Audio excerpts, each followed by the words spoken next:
Pembahasannya terus ya. Gimana terus ya? Pembahasannya.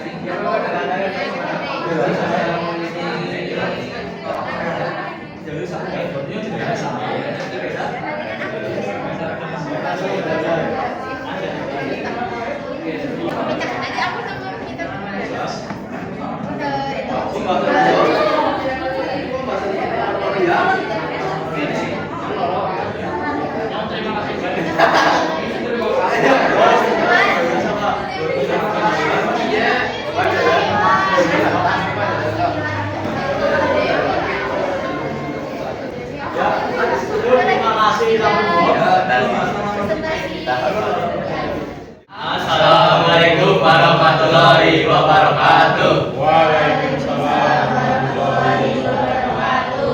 Baik, perkenalkan kami dari kelompok 6. Izin untuk anggotanya ada Saya Bang Taro. saya Panang Sampiko, absen 04. Saya Dinas Pasca Dewa, absen 9. Saya Willy Isulan Masa, absen 36. Saya Krista Pratana, absen 20. Baik, kami akan mempresentasikan hasil dari observasi kami mengenai penghijauan lingkungan sekolah. Untuk pendahuluan itu pendahuluan sekolah hijau meningkatkan kenyamanan belajar, tantangan SMK Negeri 1 Banyumas, mencakup tanaman tak terawat, minimnya partisipasi siswa dan ketiadaan program berkelanjutan. Solusi bertujuan mengidentifikasi masalah, meningkatkan kualitas area hijau, dan mendorong partisipasi warga sekolah. Selanjutnya ada kajian teori. Penghijauan memperbaiki kualitas lingkungan, mengurangi polusi, dan menambah estetika. Strategi pengolahan melibatkan perencanaan, penanaman, dan perawatan yang terintegrasi. Selanjutnya ada pembahasan mengenai mengapa kita harus melakukan kegiatan penghijauan di sekolah. Alasannya sebagai berikut. 1. Tanaman tidak terawat. Banyak tanaman di SMK Negeri 1 Banyumas yang layu karena kurangnya jadwal penyiraman dan fasilitas seperti alat penyiram. Untuk solusi dari masalah tersebut yaitu 1. Menyediakan alat-alat perawatan seperti penyiraman tanaman dan pupuk organik, serta membentuk jadwal penyiraman tanaman secara rutin oleh siswa yang terlibat dalam ekstrakurikuler maupun organisasi. Yang kedua yaitu minimnya partisipasi siswa. Banyak siswa yang belum terlibat aktif dalam kegiatan penghijauan karena kurangnya kesadaran dan motivasi. Solusinya mengadakan program hari hijau setiap bulan dengan melibatkan semua siswa, memberikan penghargaan kepada kelas yang paling aktif dalam kegiatan penghijauan. Ketiga, adanya program berkelanjutan, tidak ada rencana atau program penghijauan yang terstruktur. Solusinya menyusun program kerja penghijauan yang melibatkan semua warga sekolah, termasuk guru dan siswa. Baik, sekian itu saja dari kami. Terima kasih telah mendengarkan dan waalaikumsalam warahmatullahi wabarakatuh. Sekian, assalamualaikum warahmatullahi wabarakatuh. Waalaikumsalam warahmatullahi wabarakatuh. Assalamualaikum warahmatullahi wabarakatuh.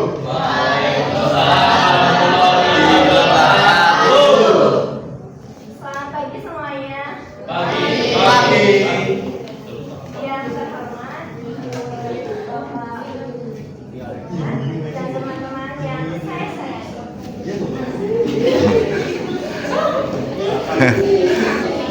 Yaitu penerapan pengolahan limbah sampah di SMK Negeri 1 Banyumas dengan Sebelumnya, perkenalkan, nama saya Tiana Rifani, absen 35 dan Saya Senur Sabrina, absen 11. Saya Profesor absen 12. Saya Rizky Zahra, absen 19. Saya absen 21. Baik, saya akan menjelaskan dari tahap pertama yaitu latar belakang. Sampah adalah sisa buangan dari produk yang sudah tidak digunakan.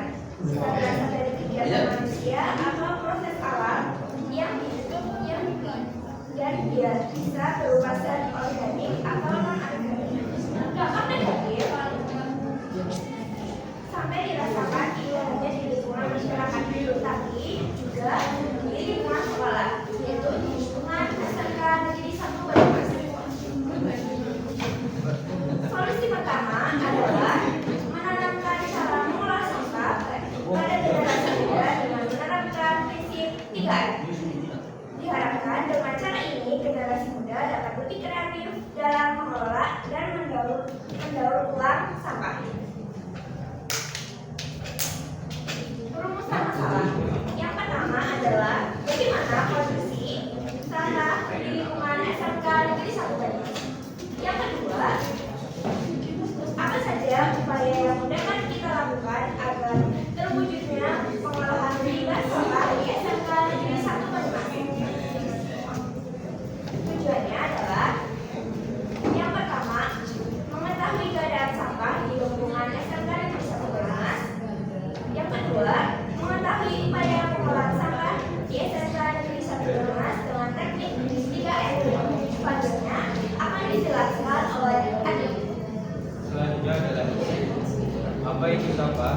Menurut World Health Organization (WHO), sampah adalah sesuatu yang tidak digunakan, tidak dipakai atau tidak digunakan, serta berasal dari aktivitas manusia.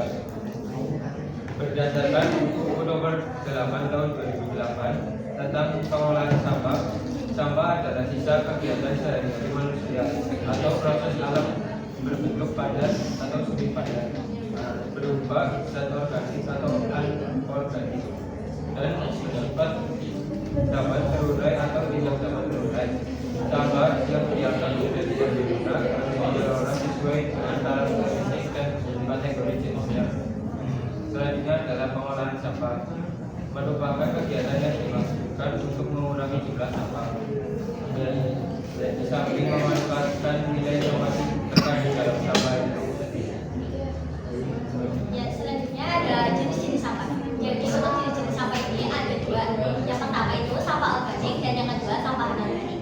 Yang pertama untuk sampah organik. Sampah organik ini adalah sampah yang dapat didaur ulang dan sampah ini merupakan sisa-sisa limbah dari tumbuh-tumbuhan beserta dari alam yang bisa didaur ulang secara alami dan bisa digunakan sebagai kompos.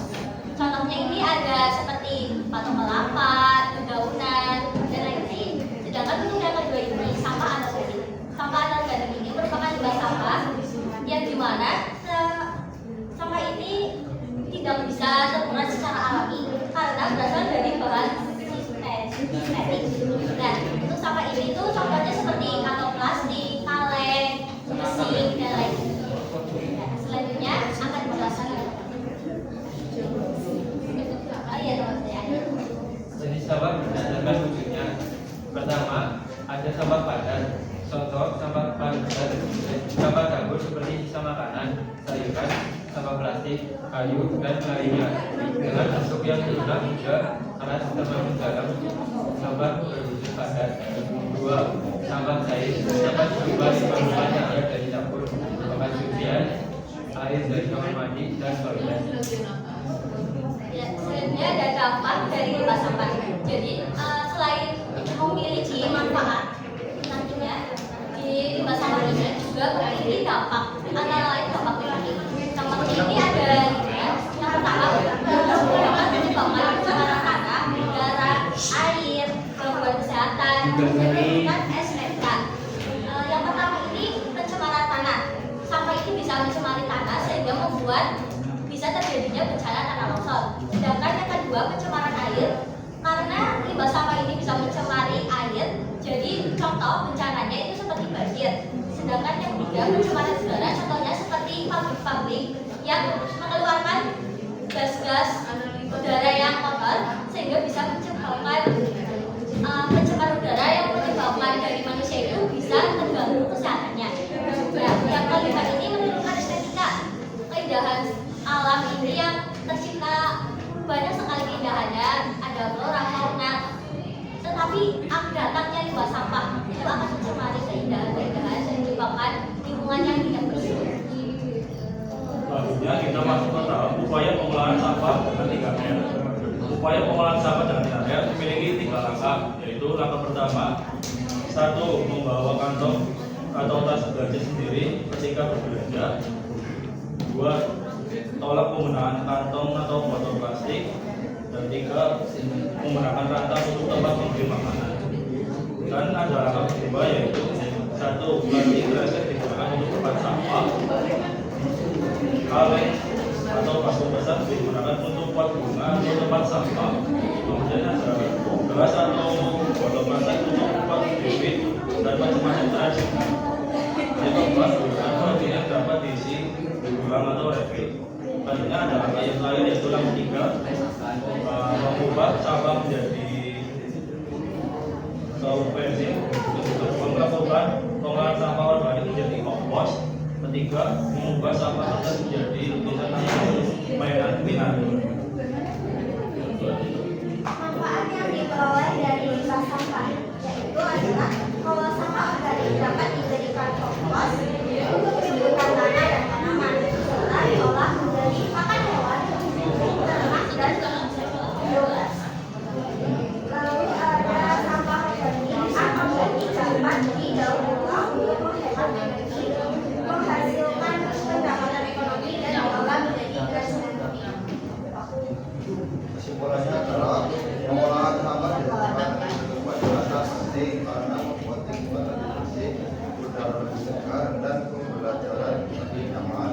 Selain itu juga menjadi lebih kreatif dengan menerapkan prinsip 3R dalam mengolah sampah menjadi barang yang dapat digunakan kembali.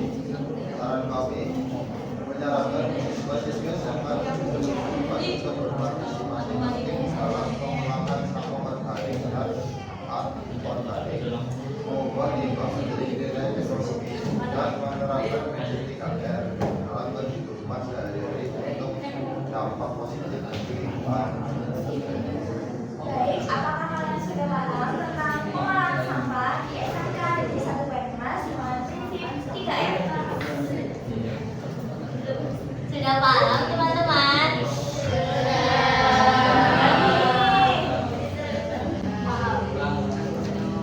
Baik, saya akhiri. Jika ada tutur kata yang kurang berkenan di hati kalian, tolong maafkan kami.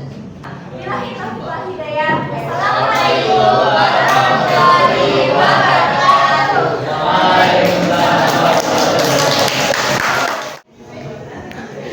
Assalamualaikum warahmatullahi wabarakatuh.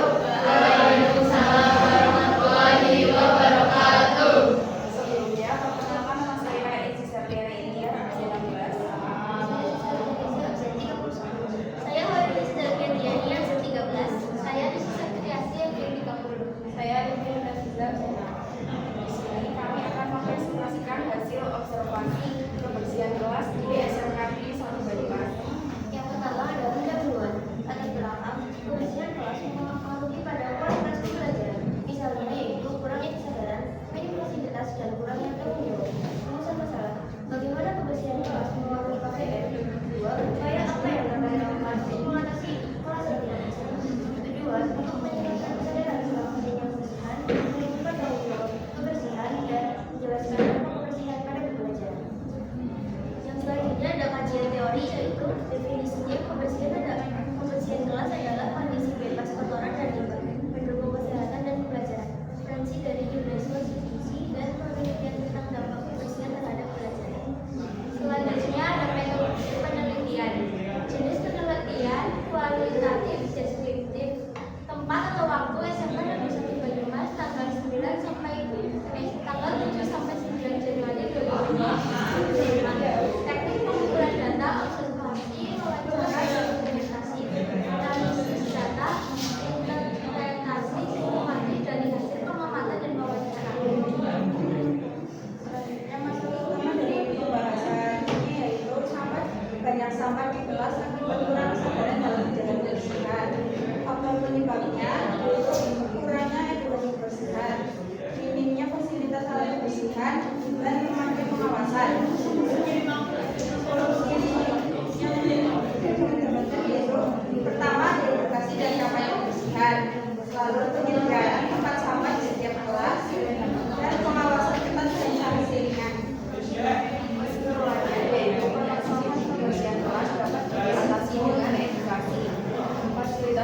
mempelajari dan pengawasan lingkungan yang bersih menjaga jarak di kelas. Saran dari kami yaitu kolaborasi siswa dan guru dan juga program rutin mengajar kebersihan. Sekian presentasi dari kami. Mohon maaf bila ada banyak salah kata.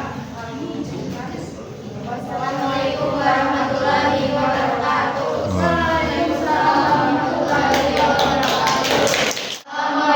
warahmatullahi wabarakatuh. Waalaikumsalam warahmatullahi wabarakatuh. Perkenalkan, kami dari kelompok 3. Di sini kami beranggotakan Saya Isya Farwa Abdulrahman.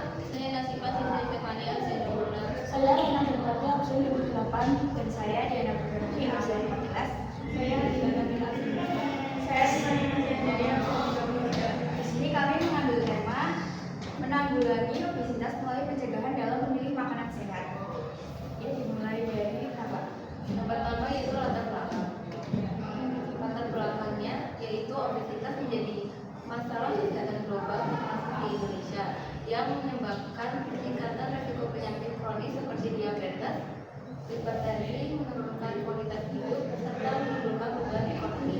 Selanjutnya, pencegahan obesitas melalui perubahan gaya hidup tersebut khususnya memilih makanan sehat yang kaya nutrisi dan serat menjadi strategi efektif untuk mengurangi risiko penyakit dan meningkatkan kesehatan.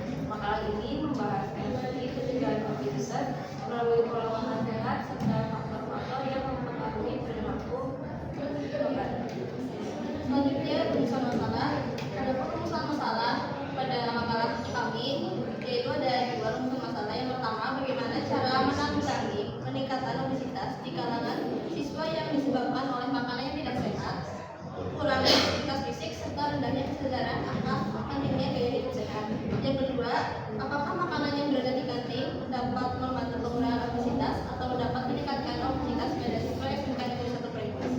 Kemudian tujuan dari kolaborasi ini yaitu yang pertama untuk meningkatkan kesadaran akan pentingnya pencegahan obesitas melalui perubahan gaya hidup. Yang kedua, menyediakan informasi akurat dan terpilih tentang pencegahan obesitas. Yang ketiga, menyajikan analisis penyebab, dampak, dan pencegahan obesitas. Yang keempat, mengurangi kejadian obesitas dan penyakit kronis terkait. Dan terdapat beberapa manfaat juga jika kita melaksanakan pencegahan seperti ini. Yang pertama, menambah pengetahuan dalam hubungan pencegahan makanan dan kepedulian obesitas terhadap siswa. Yang kedua, mendukung pembangunan program pencegahan obesitas dan mendorong siswa untuk menjadi pola hidup sehat. Yang ketiga, memberikan edukasi tentang bahaya obesitas dan dampaknya pada kehidupan. Berikutnya adalah kesimpulannya adalah obesitas merupakan masalah kesehatan global yang memerlukan perhatian serius. Pencegahan obesitas dapat dilakukan melalui perubahan gaya hidup, terutama dalam memilih makanan sehat. Sekian presentasi dari kami. Wassalamualaikum warahmatullahi wabarakatuh. Assalamualaikum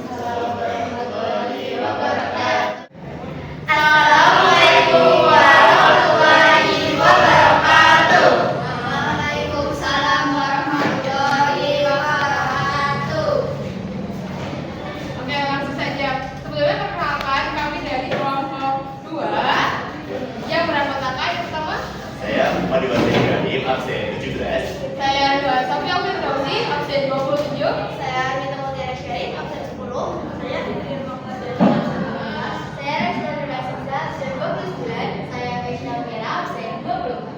Oke, jadi di PL5 kali ini kami mengambil tema yaitu pola hidup sehat. Yang judul yang kami ambil yaitu adalah pemeliharaan lingkungan sebagai upaya pemberantasan sarang nyamuk guna penerapan pola hidup sehat. Dan langsung aja kita ke latar belakangnya yang akan dibacakan oleh saya. Oke, silakan. Jadi latar belakangnya adalah kesehatan lingkungan sangat penting dalam menciptakan suasana belajar yang nyaman dan mendukung keberhasilan pendidikan. Lingkungan sekolah yang bersih melindungi warga sekolah dari penyakit termasuk demam berdarah dengue atau DBD akibat sarang nyamuk. SMK Negeri 1 Banyumas bertanggung jawab menjaga kebersihan lingkungan demi kesehatan siswa, guru, dan staf. Masalah seperti penumpukan udara, tumpukan sampah, dan kurangnya kesadaran akan kebersihan menjadi penyebab utama perkembangannya sarang nyamuk.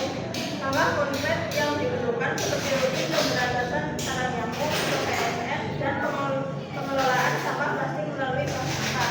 Hal ini tidak hanya mencegah penyakit tetapi juga membangun pola hidup sehat. Makalah ini membahas pentingnya pemeliharaan lingkungan di SMK Negeri 1 Banyumas untuk menciptakan lingkungan sehat yang aman dan nyaman. Oke, dilanjutkan setelah membahas tentang latar belakang, dilanjutkan dengan pembahasan tujuan yang dibacakan oleh Saya. Oke, sekali lagi. Jadi tujuannya adalah satu, menganalisis pengaruh lingkungan terhadap jenis nyamuk di SMK Negeri 1 Banyumas, lalu mengkaji peran sampah dalam mencegah jenis nyamuk, mengevaluasi penerimaan dan pelaksanaan program pencegahan jenis nyamuk. Oke, selanjutnya yaitu setelah ada tujuan pastinya ada manfaat. Mengapa kita mengambil observasi ini dan mengapa kita melakukan sebuah penelitian ini? Langsung aja kita ke manfaatnya yang akan dibacakan oleh saya. Oke. Oke, kita memiliki dua manfaat, yaitu manfaat teoritis dan manfaat praktis. Untuk manfaat teoritis sendiri, yaitu yang pertama memberikan kontribusi bagi pengembangan teori tentang pentingnya pemberdayaan lingkungan sebagai pelapor prasaja untuk mencegah penyakit akibat nyamuk. Yang kedua, jadi referensi bagi peneliti atau kajian lebih lanjut terkait hubungan antara pembersihan lingkungan dan penerapan ajang pola hidup sehat. Yang ketiga, mendukung penguatan pemahaman tentang program pemberantasan sarang nyamuk atau PSN dalam konteks lingkungan sekolah. Yang kedua adalah manfaat praktis bagi sekolah untuk menciptakan lingkungan bersih dan sehat melalui pengelolaan sampah dan pengurangan konsentrasi udara untuk mencegah jenis nyamuk. Yang kedua bagi siswa dan guru, yaitu untuk meningkatkan kesadaran dan partisipasi dalam menjaga kebersihan serta pemberantasan sarang nyamuk untuk mencegah penyakit yang Oke, selanjutnya agar mengetahui masalah itu lebih detail, kami merancang sebuah rumusan masalah yang nantinya rumusan masalah akan dibacakan oleh saya. Oke, selanjutnya ada urusan masalah. Yang pertama adalah bagaimana pengaruh kondisi lingkungan di SMK Negeri 1 Banyumas seperti kebersihan dan genangan air terhadap perkembangbiakan jenis nyamuk. Yang kedua adalah bagaimana peran pengolahan sampah di lingkungan SMK Negeri 1 Banyumas dalam upaya pencegahan jenis nyamuk. Dan yang terakhir adalah apakah program ini dapat diterima dan dilaksanakan oleh warga di lingkungan sekolah.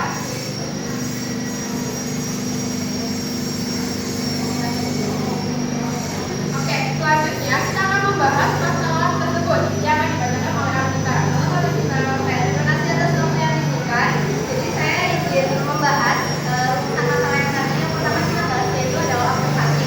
Jadi banyaknya student sekolah yang jarang melewati itu bisa menyebabkan sarang nyamuk atau tumpukan sampah yang nantinya bisa membuat nyamuk itu berkembang biak lebih besar di situ. Yang kedua, terdapat genangan air dan sampah plastik di beberapa titik area. Salah satunya yaitu di dekat lapangan basket. Kemarin kita sudah mengobservasi bahwa di situ bekas hidroponikan dan di situ kan sudah tidak terpakai ya kan. Di situ tuh ada banyak air yang berenang, maka dari itu tuh menjadi sarang nyamuk yang nantinya bisa menimbulkan jenis-jenis nyamuk itu sendiri. Lalu yang ketiga yaitu ada lingkungan sekolah yang belum sepenuhnya terawat dengan baik. Bisa kita lihat dari permasalahan, bisa dilihat dari kebun-kebun di sekolah yang mungkin ada rumput yang panjang ataupun yang belum tertutup dengan baik, itu juga bisa menyebabkan timbulnya sarang nyamuk yang bisa menyebabkan penyakit yang tadi yaitu bakteri dengue. Selanjutnya itu ada dampak dari observasi tersebut, yaitu ada lingkungan yang lokal mencerminkan pola hidup yang tidak sehat. Mungkin di sini kami mengambil tema pola hidup sehat, tapi kami juga mengambil masalah sarang nyamuk yang itu tuh sebenarnya berkaitan antara kebersihan dan pola hidup sehat, yang nantinya jika kita tidak menjaga kebersihan maka juga itu bisa merugikan atau tidak bisa menyeimbangkan pola hidup sehat kita. Terus yang kedua itu ada menimbulkan resiko penyakit seperti demam berdarah. Yang ketiga, mengganggu kenyamanan warga sekolah. Tentunya jika misalnya kita sedang belajar efektif seperti ini terus ada nyamuk, dan tentunya itu bisa menimbulkan permasalahan-permasalahan lain seperti menimbulkan penyakit demam berdarah lagi yang nantinya bisa mengganggu keefektifan sekolah kita. Serta yang terakhir yaitu menurunkan konsentrasi siswa dalam pembelajaran. Seperti yang berkaitan dengan poin sebelumnya, itu mengganggu kenyamanan warga sekolah. Seperti itu. Terima kasih.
yang dibuang sembarangan seringkali menjadi tempat penampungan air hujan yang menjadi tempat berkembangbiakan nyamuk.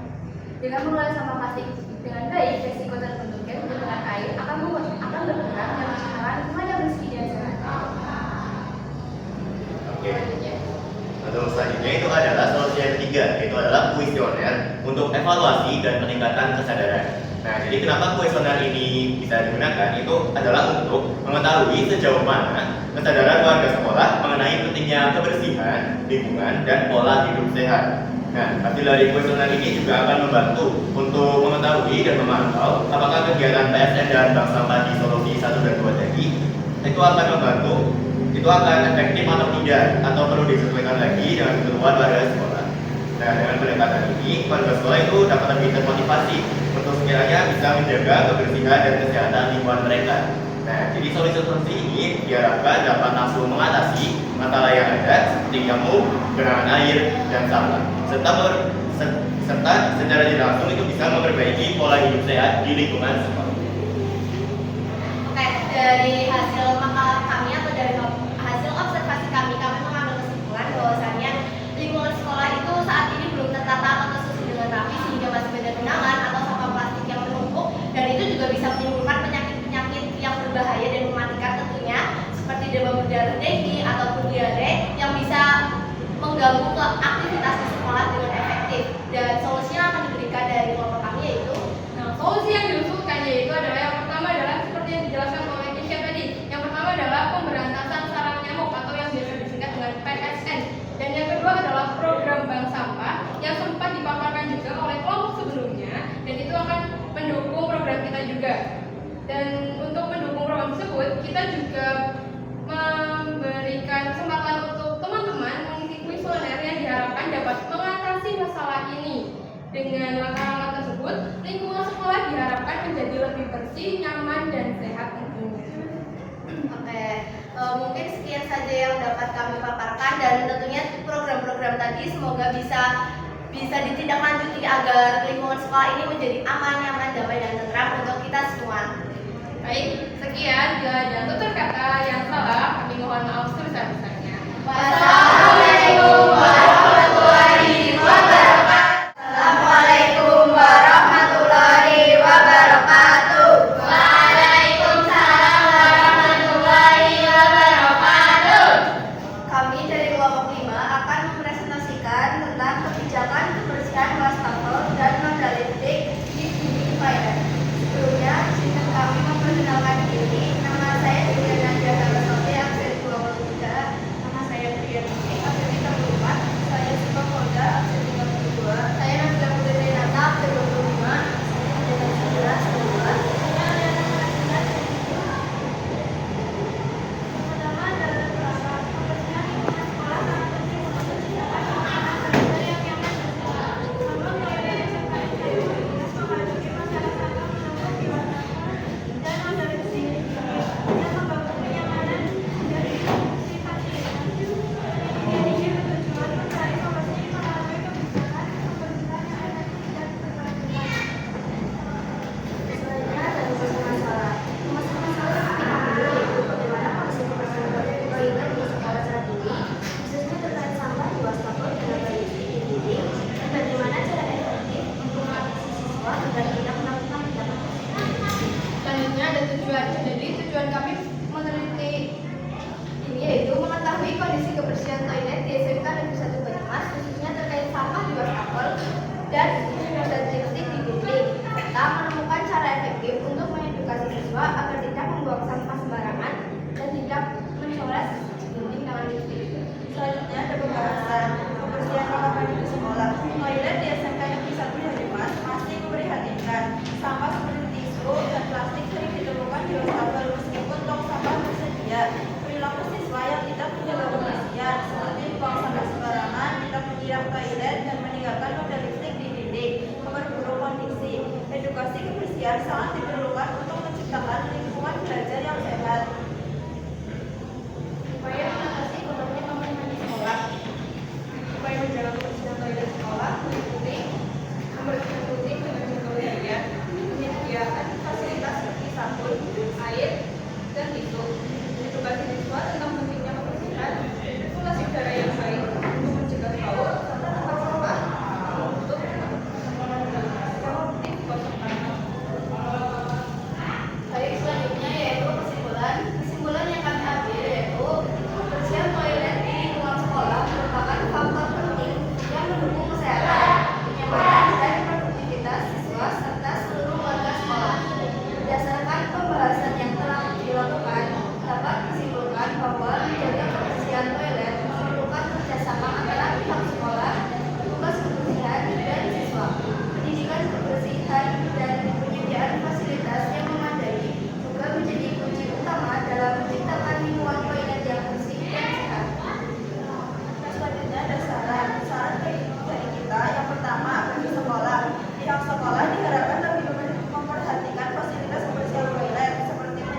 sabun cuci tangan, air bersih, dan alat pembersih yang memadai.